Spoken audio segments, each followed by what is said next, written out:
In our friend group, I was the resident gift whisperer, the one who believed that a gift wasn't just an object you handed someone on their birthday. It was a story. It was proof that you were paying attention, that you saw the person for who they really were. I didn't just give gifts. I gave moments, memories, pieces of a shared history wrapped in paper and tied with a bow. My best friend, Tessa, on the other hand, her love language was convenience. Her gifts were less like thoughtful stories and more like last-minute text messages, quick, efficient, and utterly devoid of a soul. For years, I told myself it didn't matter. I told myself that friendship wasn't a transaction. But for my 30th birthday, a milestone I had been looking forward to for years, she gave me a cheap, re-gifted candle. A candle I had literally given her the year before. She thought I wouldn't notice, and in that moment I realized she didn't just forget me a present, she had forgotten me. She didn't realize she had just handed me the perfect inspiration for her own Christmas gift. And this year, the story I was going to tell would be one she would never, ever forget. To understand the depth of the insult, you have to understand the history. Gift-giving was my art form. It was how I showed the people I loved that I was listening. When my friend Sarah decided to run her first marathon, I was there at the finish line, screaming myself hoarse. For her birthday that year, I didn't just buy her a new pair of running shoes. I spent 3 months on a secret project. I contacted the official race photographers and bought the rights to 12 candid shots of her on the course. The grimace of pain at mile 18, the look of pure, exhausted elation as she crossed the finish line. I interviewed her parents and her partner, gathering quotes and stories about her dedication. I compiled it all into a custom-bound leather photo album with the race route embossed on gold on the cover. When I gave it to her, she cried. That was a good gift. And when my friend Ben was going through a tough breakup, he mentioned in passing that his childhood copy of his favorite book, a worn-out old paperback, had been lost in the split. For his birthday, I didn't just get him a new copy. I spent 6 months hunting for a signed first edition hardcover. I scoured dusty online forums, called rare book dealers across the country, and finally found one in a tiny shop in Vermont. The look on his face when he opened it was a story in itself. That was a good gift.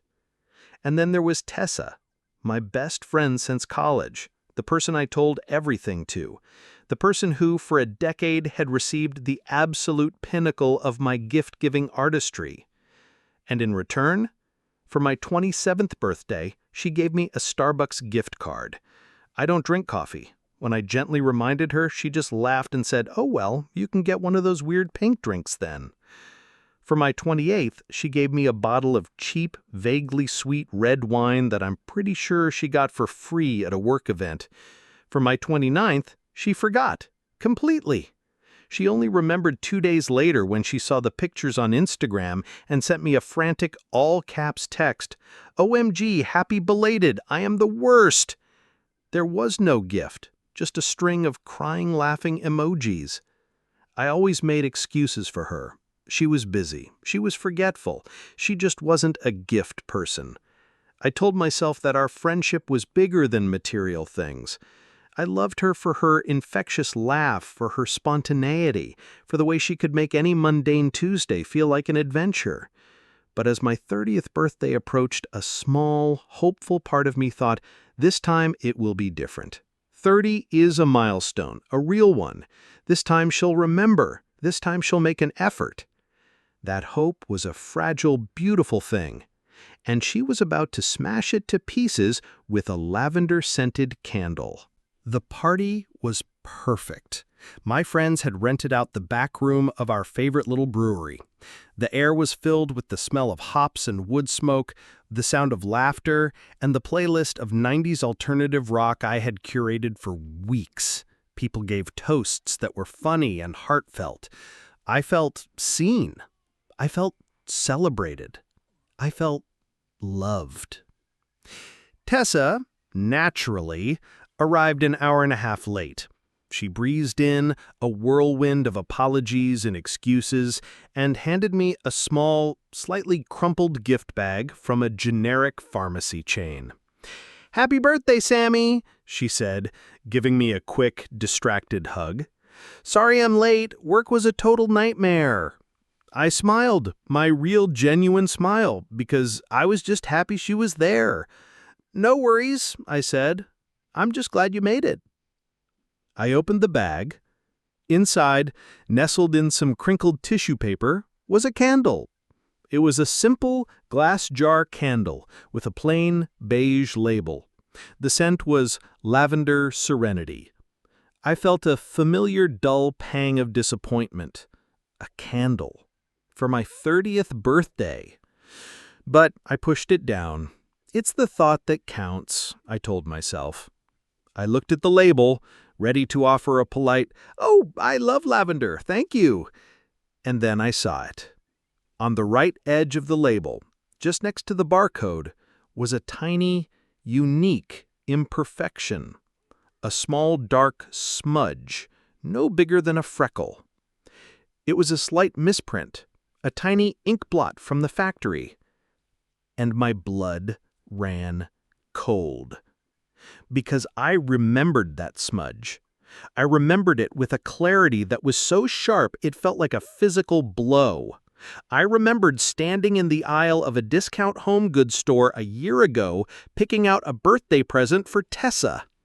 I had been in a rush and I grabbed the first nice-smelling candle I could find. I remembered seeing that tiny smudge on the label and thinking, she'll never notice. She hadn't just regifted me a candle. She had regifted me the exact candle I had given her. I stood there, in the middle of my own birthday party, surrounded by the warmth and love of my friends, and I felt a chill so profound it felt like I had been plunged into ice water. The noise of the party faded into a dull roar in my ears. All I could see was that tiny black smudge. It was a period at the end of a long, painful sentence. A sentence that said, "You are not worth the effort. You are not worth a single original thought. You are not worth the $10 it would have cost to buy a new candle."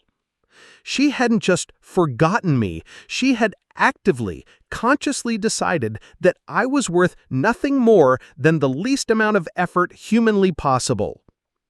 I looked up at her. She was already half turned away, laughing at a joke with another friend, her gift-giving duty fulfilled. She hadn't even watched me open it.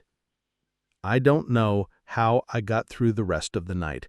I went on autopilot. I smiled. I laughed. I thanked her with a voice that sounded strangely distant, like it was coming from someone else. "Thank you, Tessa," I said, my voice perfectly even. "It's lovely." But inside, something had shifted.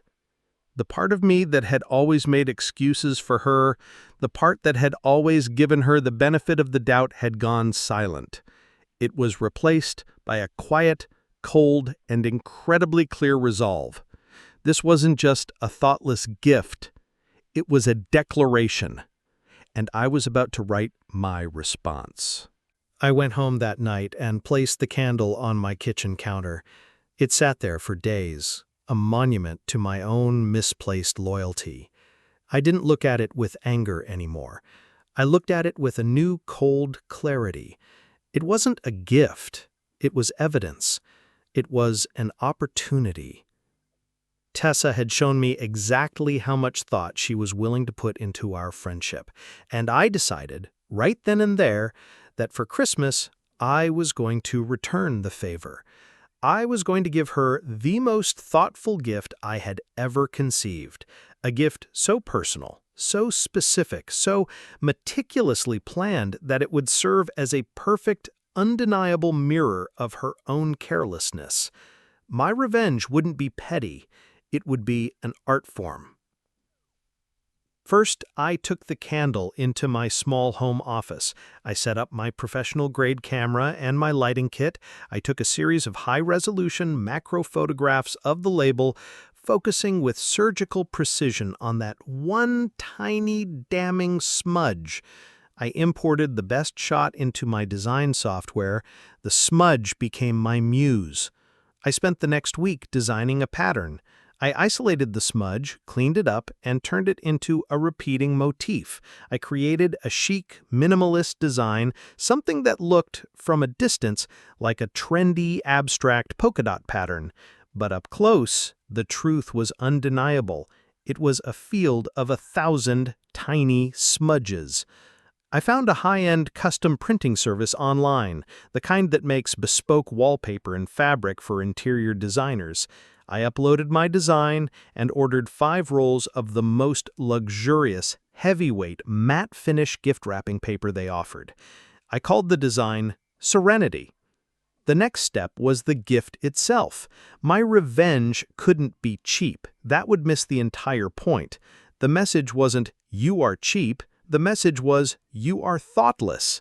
To make that point, the gift had to be the absolute pinnacle of thoughtfulness. I knew exactly what to get. For the last 6 months, Tessa had been obsessed with a particular designer handbag, a beautiful, ludicrously expensive leather tote she'd been posting on her Instagram stories with captions like, "A girl can dream." It was so far out of her budget, it was a fantasy. I went to the designer's boutique downtown. The price tag made my eyes water. It was, by a significant margin, the most expensive gift I had ever purchased for anyone.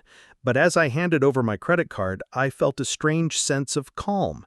This wasn't a gift for her. It was a prop for my performance.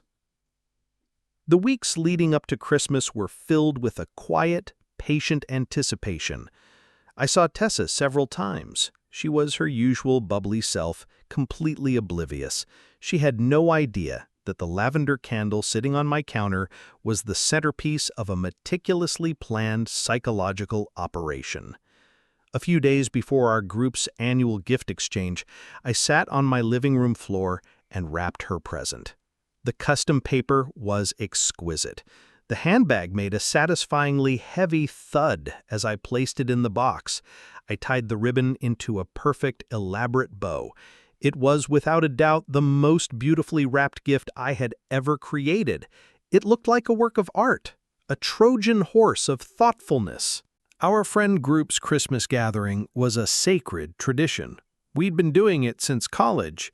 It was a cozy, firelit evening of good food, mulled wine, and the genuine joy of exchanging gifts that showed we had all been paying attention to each other all year.